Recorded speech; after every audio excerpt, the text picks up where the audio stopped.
Jay here from Stretford, Paddock. This is the Paper Talk. As you can see, I'm in the studio, which means it's live. It means get involved in the chat and the comments. Come on, you know what to do by now. We've got loads of stories to get through. And as you'd expect, a lot of them are focusing on, unfortunately, last night's 3-0 loss away at Sevilla. United out of the Europa League. The treble, or a treble, is gone. We know that now. And it was just so frustrating the way we went out. I don't want to dwell on it from my point of view in terms of what I think. You heard or I hope you heard my review last night. Me and Joe did a live review after the game. We also did the watch along, so I'm sure you've had your sort of fill of my opinion on the game. I won't go too much into that, but I will get into some of the comments by the manager post-match press conference. Obviously, he had a lot to say about it, and I hear what you guys have got to say as well, because there's been the bit of a post-mortem, shall we say. He's given his comments. The back pages of all the papers are all just hammering United, especially Harry Maguire. He seems to have taken the brunt of the stick. You may agree with that, you may not. I don't think he's got many allies amongst the Manchester United fan base at the minute, old Harry Maguire. So yeah, do get involved and let us know what you think. We'll talk about Erik ten Hag, what he said after the game. You can see it here on the screen. It says Erik ten Hag accused his players of producing an unacceptable performance as Manchester United were knocked out of the Europa League by Sevilla, insisting they lacked fight, character and the will to win. Now, I've always said this, and I'll keep saying it. The worst thing you can accuse a player of is not trying. He's not having that desire, that will. You can say the player's not quite the levels you want. That's not necessarily the player's fault if he's not as good as some others. You can say a player's lost form or whatever, or a player's been unfortunate, or a player's not 100% fit. But when you're saying they're not trying, they're not doing what they're paid to do, they're not giving you that effort, that isn't good enough. And I think someone like Erik ten Hag will look at that and he will lay into them. I'll get into some of the comments and I know what you guys think about this so far as well. Jacoy Trot says, still confident that United can beat Brighton. Grayson03 says, morning Jay. A few others say morning Jay as well. Dead Pixel says, De Gea and Maguire name a more deadly combination. James Swingbank says, howdy Jay, eyes ahead to Brighton, not confident. Steve Greensmith says, Jay, give the 58 protest on the 30th mention, pal. Meeting in Manchester City Centre, marching down Chester Road. I always mention it. They've been in touch. I think it starts at 11 o'clock, doesn't it, in the City Centre, and there's going to be more updates and more sort of details going out about the anti-Glazer protest on the 30th, as Steve just mentioned there. So go and check out the 58 on their socials and you'll get all the details there. It's going to send a message to the Glazers about full sale only. O'Hanlon86 says, morning Jay, hope you're good. Like the video, and as always, Glazers out. Witterbird says, morning Jay, hope you're well. I wouldn't want to be at Carrington. No, I think that a few players are going to get read the right act. It doesn't seem to me like Erik ten Hag is that type of manager that goes, arm around the shoulder. Well, you tried your best. Don't worry about it. I think there's an element of that with him, but I also think he's got that steely resolve that he knows he cannot accept it. He said it himself. It's unacceptable. You can see there from some of the further quotes further down there. It says, I have to acknowledge that that is the truth. It's hard, it's tough, and it can't be. It's unacceptable. We have to learn. We have to start games better with more desire, passion, composure on the ball. It's those sort of elements when you talk about desire and passion. That should be a given. When you're playing for Manchester United, you're at the very, very top of football. Playing for Man, no matter how long it's been since we won a Premier League title, or the fact we're not even in the Champions League this season, playing for Manchester United is as good as it gets, really. That's the highest level you can get to. Like, you know, it's one of the biggest clubs in the world, playing in one of the toughest leagues in the world, and going for some of the biggest trophies in the world as well. So if you haven't got that desire, then I don't know what you're doing at the club, to be honest with you. And I think Erik ten Hag will be looking at it going, who can I rely on? Now, a lot of people were criticising Harry Maguire, some blaming him for a lot of people blaming him for the first goal, which I understand, because what was he doing? You can look at the De Gea pass, but the way that Harry Maguire dealt with it was pretty abysmal. And I don't think the pass was that terrible. It wasn't great, but it wasn't like he completely sold him down, completely gave him a pass he couldn't work with. I think that was, it was one of those where he could have done and should have done a lot better. You can see from behind me there, you've got how Harry Maguire, I mentioned it earlier, Harry Maguire's on all the back pages. Wins Harry. What the hell was that? Hapless Harry's howler. So he's getting pelters. Yeah, he's had it a few times in his Manchester United career and during his time at England as well, although he tends to play a lot better for England. So he's getting absolute pelters. And I can understand why, because he had to go into that game and almost, even though he says he's got nothing to prove, I beg to differ. You're the captain of Manchester United and you don't start for Manchester United. You cost £80 million and you're fourth choice in the pecking order of central defenders. I think you have got something to prove, son. And you should have proved it in the quarter-final of the Europa League last night. That was a chance for you to silence some of the critics, stamp your mark on the team, and go, look, let's get this trophy. Didn't play in the Europa League final in 2021, was it? Because he was injured. He could have helped us get to this final. We know we've got Lisandro Martinez out for the rest of the season. This could have been an opportunity for Harry Maguire to be an integral part of us winning the trophy, because he only got a cameo, didn't he, in the League Cup final? I know he lifted the trophy with Bruno Fernandes, but Bruno Fernandes was the captain in that game, and Bruno Fernandes has been the captain pretty much all season. So this was an opportunity for Harry Maguire to say, right, I'm the club captain, I'm leading this defence, I'm going to help us get silverware. And he didn't do that. He did the opposite. He more or less cost us the tie. Not on his own. He's not on his own. We'll get into David De Gea as well, because David De Gea had, for me, his worst game in the Manchester United shirt. He just did. I thought the first goal wasn't a great pass. I'm not really blaming him for that, though. I still think that's on Maguire. It's just, he should have done a bit better with the pass. I think the pace of the pass wasn't great either. The second goal, probably more culpable for the second goal than he was for the first. Loops over his head, not great. Should do better. And for me, didn't really stretch for it the way he could have done. I think he kind of got caught a little bit flat-footed. But again, it's not a disgrace. It's not like, oh my God, that's outrageous. It's just, I'd expect better from him. The third was probably the worst 10 seconds I've ever seen David De Gea have. I mean, he can easily clear it. He can control it, then clear it. He could have controlled it and probably took it back into his area. Well, I don't know, actually, I don't know if he could have done that, but he could have controlled it anyway and then dealt with it. Didn't do any of those things. Sort of went to control it and kick it, a sort of mixture of both. Did neither, gave the ball away, and then fell over, really, as he was giving the ball away, just to compound his misery. And then, because he's outside his area, tried to make a save without using his arms, which, and I don't like laughing, but it just made me laugh. It was just a comedy of errors. And I like David De Gea. He's been a fantastic player for Manchester United over the years. But you look at where he is now, and you think, is he good enough in this system? Is he the right player? And it's not even about systems. Those mistakes last night, that last mistake isn't about a system. That's not, we're playing the wrong system to suit David De Gea. Any goalkeeper can clear a ball when they're not even under that much pressure. It's not good enough. Just have a look at this, what Erik ten Hag said about it. Erik ten Hag stuck up for him. Now, the thing to remember here, and please do hit the like button because I think we're on 49 likes. Let's get to 200 likes. The thing to remember here is Erik ten Hag will always stick up for his players. Most Manchester United managers do. They do.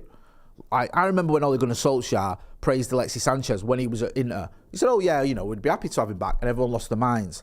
And it's like, well, he's not going to say he's rubbish, is he? Especially not if you're trying to sell him. So it doesn't make me question the manager when he seems publicly sticking up for his players. He said he's the one with the most clean sheets in the Premier League. That shows he's a very capable goalkeeper. So yeah, he's got 14 clean sheets in the league. So he's sticking up for him a bit there. And I understand that. I think the clean sheets thing is obviously a positive. I'm not going to knock that. I think you have to scratch beneath the surface though and go, okay, we have got a lot of clean sheets. 14, brilliant. But then, in the game, if you look at the away games against Liverpool, City and Brentford, we conceded, just in those 3 games, 17 goals. So it kind of shows you that it doesn't tell you the full picture of what happened. Was it 17 goals? Is my maths right now? 7, 6 and 4. Yeah. It's not that hard, is it? Come on, quick maths. Yeah, so you look at it and you go, okay, that whilst the clean sheet thing is good, we haven't been that great defensively. Or even from a goalkeeping point of view, it's not been amazing this season, has it? If we're being brutally honest. Now, I think this is mentioned in the article about Dean Henderson. I don't think Dean Henderson's the answer to any of our problems, I'll be honest with you. Tom Heaton's obviously a backup goalkeeper as well, but he's 37 and he's also injured. And you've got Jack Butland on loan till the end of the season. I don't think any of those goalkeepers are the answer. Whether David De Gea is, I'm not so sure. I feel like we're having too many conversations about him. When a goalkeeper's doing, and you can have positive conversations, but there seems to be too much of a debate going on about De Gea all the time. And I feel like that's because he's not at the levels he used to be. And I say this, and I've said this a few times, and I'll say it again. If David De Gea plays to the levels he can, Dean Henderson wouldn't have got anywhere near the Manchester United first team. He just wouldn't have. We wouldn't be getting linked with the likes of David Raya and players like that. David Raya wouldn't, David Raya wouldn't be anywhere near international football. It'd be David De Gea, but he isn't. I want to hear what you guys think, because I understand with De Gea, it's a weird one, because a lot of us, myself included, have this emotional attachment to him where you remember all the good times. The fact he was player of the season 4 times out of 6 years, I think it was. He's been in the Premier League Team of the Year, I think, about 5 times. He's also won a title, unlike, I think, any other player at the club, bar Phil Jones. So, it's difficult to be too critical of him when you feel that way about someone, but you have to look at the performances at the minute. Dan Burgess says, no chance his performances get even remotely better after that clanger. I think we might be talking about Maguire here, sorry. Sorry, but if De Gea smashes that ball at the pitch, the first goal doesn't go in. This is from Dead Pixel. If he catches that header, the second goal doesn't go in. De Gea smashes that ball away, the third doesn't go in. So Dead Pixel sort of looking at him for all 3 goals. Dead Pixel also says Pep sacrificed Joe Hart straight away, even considering what he'd done for City. It's a good point that Pep Guardiola came in and he got rid of Joe Hart. And do you remember he brought in Claudio Brava, who was woeful, and then he got rid of him and brought in Ederson. So he didn't even stick with the goalkeeper he brought in. He went, you know what, this ain't working out. I need a better keeper. I need someone I can trust. And Joe Hart was as revered by City fans as probably De Gea is by United fans. Joe Hart had won titles for Manchester City, and he was looked at as a sort of mainstay as the first team. And he wasn't old. It wasn't like he was past it. So Pep Guardiola was pretty ruthless. Now, I think David De Gea is a better goalkeeper than Joe Hart, I do. You may disagree. But it's a similar sort of situation. Matt Wick says, him having won a title has to be a moot point now that we have 10 Champions Leagues between Varane and Casemiro in the squad. Also, that title win was in 2013. Has he got better since then? I'm not so sure. Jamie White says, I've been a staunch David De Gea supporter, but after last night, we need to go in a different direction. Pains me to say that. Yeah, hit that like button. Come on, people. Let's get to 200 likes. You might not like what happened, but you can like the video. Witterbird says, does that mean you don't want David De Gea starting on Sunday? I do want him starting on Sunday. I don't think and my question's more long term. I wouldn't have Tom Heaton, or I think Tom Heaton's injured anyway. I wouldn't have Jack Butland starting on Sunday. I think that'd be a outrageous decision, personally. I think if Eric Ten Hag did that, I think that would backfire massively. I don't think Jack Butland's ready to start for Manchester United in a FA Cup semi-final, and I think David De Gea, despite his faults in that Sevilla game, can put it behind him somewhat. My question is, moving forward, is he the answer? We also remember that he's on the verge, apparently, of signing a new deal. There's some sort of back and forth going on whether he's going to sign a new contract on a lower rate than his current deal. His current deal, I think, is 375 grand a week, which is obviously, I think he's the highest paid goalkeeper ever. I think that might, that's what I read. It's not his fault he got offered that, by the way. I don't blame anyone for accepting a big sort of pay packet. But there was talk of him taking a pay cut to stay at the club. That's not the issue for me. The issue isn't his wages. I know it's not great if you're paying someone more money than probably what they should be on. But the issue is he good enough for what we're trying to do, playing out from the back with this Ten Hag system? And also, it's not even just about the system. The system's got nothing to do with that third goal he conceded. The system's not even really got anything to do with the second goal. Yeah, it's difficult. Sick Ick says, go get Sanchez from Brighton or Raya from Brentford. It's not rocket science. I think there is a bit of lag. Apologies for that. Maybe refresh for you guys. Alex Reed says, how is Ten Hag a flop? These players need help eating their green sometimes. I wouldn't say Ten Hag a flop. I think that's someone in the comments saying that. I don't think Ten Hag's been a flop. Listen, Ten Hag's sort of remit this season, what he had to do was he had to, for me, get us a trophy. We needed to end the trophy drought. He's done that. He did it at the earliest opportunity. And also, we need Champions League football next season, and we're still in good shape for that. Still third in the league. So I know we're out of the Europa, which could have been a backdoor way into the Champions League, but I still fancy us for the league. So we've still got some reasons to be cheerful. We're also in the semi-final of an FA Cup, don't forget. So we've had a good season. Tina Telefson Totoka says, De Gea isn't our long-term goalkeeper. We need to sell De Gea or get Raya from Brighton.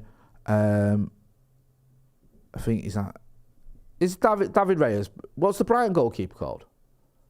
Sanchez, isn't it? Yeah, I think David Raya from Brentford. And Maguire needs to go in the summer. I think Maguire will go in the summer. I think David De Gea is touch and go, whether he stays, whether he's going to be first choice next season, whether he's going to stay and be second choice, or whether Eric Ten Hag goes, look, overall in the season, I'm happy with what you've done. Whether he believes that, what he said in the post-match presser, and he says, right, you're still my guy, and I've got other priorities, because that's a big thing as well. There's only so many transfers you can make. I think Steve made this point on his review last night.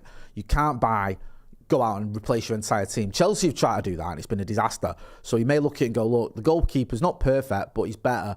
He's good enough for what I need to do. I'm going to go out and buy other areas. I'm not so sure. One player I want to talk about is Jadon Sancho. Now, Jadon Sancho, he's had such a strange time since he arrived at Manchester United. He came in, obviously, under Ole Gunnar Solskjaer. We chased after him for about 2 seasons. Everyone was looking at him going, Jadon Sancho, he's the missing link. He's the one, we get him in, we're going to be able to win the title, we're going to be able to challenge. Not everyone was saying that, but a lot of people felt he'd be able to push us towards a proper title challenge. I felt a little bit sorry for him when he came in. He came in with, obviously, a big price tag. Then we went out and bought Cristiano Ronaldo. Then Ole Gunnar Solskjaer gets sacked. It was a bit of a disastrous first season for the club as a whole, not just Jadon Sancho, but you look at it as well, under Ralph Rangnick, everything went wrong. Going into this season, I was hoping that Jadon Sancho would show us more of what he's about. We'd see that player we saw at Dortmund, and we saw in glimpses at Manchester United. The player, who scored that goal at the Etihad, who had that good game against Chelsea, had that great game against Leeds. The one who we know can beat a man, has that skill, has that trickery, can score goals, can get assists. We wanted to see a bit more of that. This season has obviously had some issues where he had to have time off. The manager gave him a few months off, wanted him to come back and perform. And he's come back, and he hasn't really performed. He's done okay in a few games. I thought he did all right against Forest. I thought he did, I praised him after the Forest game. But it's not been amazing. And I think we have to be realistic about that. Last night was as bad as I've seen him, really. And one thing what really annoyed me about Jadon Sancho's performance was that lack of desire and fight that Erik ten Hag was talking about was evident more in Jadon Sancho than arguably anyone else. There was a 50-50 on the edge of the box. It wasn't even a 50-50. It was a 60-40 in his favour. And he didn't go for it. He also, when someone skipped past him and sprinted with the ball, he didn't really chase after them. It just wasn't, talk about unacceptable. That's not acceptable. This is a player who's had chances, who's been given a chance by the manager, who's said to him, go away, come back and show me what you're made of. And he hasn't really taken that opportunity for me. And I think time's running out for Jadon Sancho. I really do. I don't like digging him out because obviously he's been through some stuff and we want to see him playing at the levels, like I said, that we've seen at Dortmund. But he isn't doing that. And when you look at the fact you've got Amad Diallo, who's doing bits at Sunderland, you've got Alejandro Garnacho, who's having a very good first season. You've also got Palestra. You've also got the opportunity as well, if we buy a number 9, for Marcus Rashford to go back out on the left-hand side, which is his preferred position. Where's Jadon Sancho fit in all of this? How high up the pecking order is it? Anthony's obviously the right-sided attacker. He's the player that Erik ten Hag went out and bought. He didn't buy Jadon Sancho. It doesn't owe him anything. He's not his guy. And I hate to say this, but Jamie Carragher did a tweet last night, and this is very rare. I'll quote Jamie Carragher on this channel, believe me, unless it's me digging him out. But he said, Anthony's done more in 6 months than Sancho has in 2 years. Yet Anthony gets plenty of criticism and Sancho gets very little. He kind of got a bit of a point there. I think Anthony is effective. Anthony looks like he wants the ball. He runs in behind. He creates things. He's always getting his shot off. I know he's not always successful with it, but at least tries and he gets it off. A lot of the time with Sancho, I'm not seeing anything. He needs to step up, man, because I think between now and the end of the season could be very important for Jadon Sancho. And I think if he doesn't step up, then Erik ten Hag might look at him and go, look, I've got other wingers who I can rely on. I've got players who have shown me something. I've got players that I've brought in. I've got youngsters coming through. Do I really need Jadon Sancho? Especially if I can get some money for him to fund other signings. Get involved in the comments in the chat and forgive me for quoting Jamie Carragher. Let us know what you think of Jadon Sancho. Don't forget as well, he's got opportunities. Big games coming up. He could do a madness on Sunday against Brighton and, all be forgiven if he helped get us to an FA Cup final. But he needs to do that. Shawnee Sean says, Anthony has desire. Uklas says left belongs to Rashford. Brian Casey says, morning Jay, a bit late to the stream, but that was an absolute joke last night. Awful. Harry Hatchell says, where does Sancho go if he leaves? It's a good question. That's another thing. When you look at Jadon Sancho, you look at players, when they leave Manchester United, where do they go? Do they go to a club of a similar size? Do the big boys come in for him? Does someone like a Bayern Munich or a Barcelona or Real Madrid look at him and go, you know what, they could do a job for us, we'll have them? Or do they go further down? Do they go for a club similar, a Champions League challenging club? Does someone like Tottenham or Newcastle, do they come in for Jadon Sancho? Or does he end up going to somewhere like, you may laugh, but, a Villa? Well, Villa are actually doing all right this season, or even lower down the pecking order. Is it someone, sort of mid-table-ish? a Fulham or Crystal Palace or whatever. You tell me, where do you think he goes if he leaves Manchester United? Because he's still only young, and he's still a player that wasn't that long ago. He's one of the most productive players in Europe, but he ain't playing well, and time's running out for him. Harry Hatchell says Scott Spurs, written all over him. Same with De Gea. Someone else says Brighton are favourites. JAM84 says Brighton are favourites going into that game on Sunday. Yeah, I despair, I really do. And I think there is a chance they are favourites. You look at their form and you look at ours. I'm not surprised at that. Just a quick one on Victor Osimhen. Quick transfer story. Victor Osimhen, apparently according to this is via the Evening News, and they've got it from court side. Napoli have set Osimhen price. They want 150 million euros. Really? I mean, I suppose it's not that, far off what we expected. 132 million quid. It's a bit much, though, isn't it, for a player who's having a very, very good season, but he hasn't had many others. I know he's only young, and there's a chance he could be on his, on the trajectory and end up doing a madness. And you get him here, and he's at United for 7 years or 8 years or whatever, and scores 30 goals a season. But there's a chance he doesn't do those things. There's no guarantee that he can come to the Premier League and smash it. I would have Victor Osimhen. I think he's a very good player.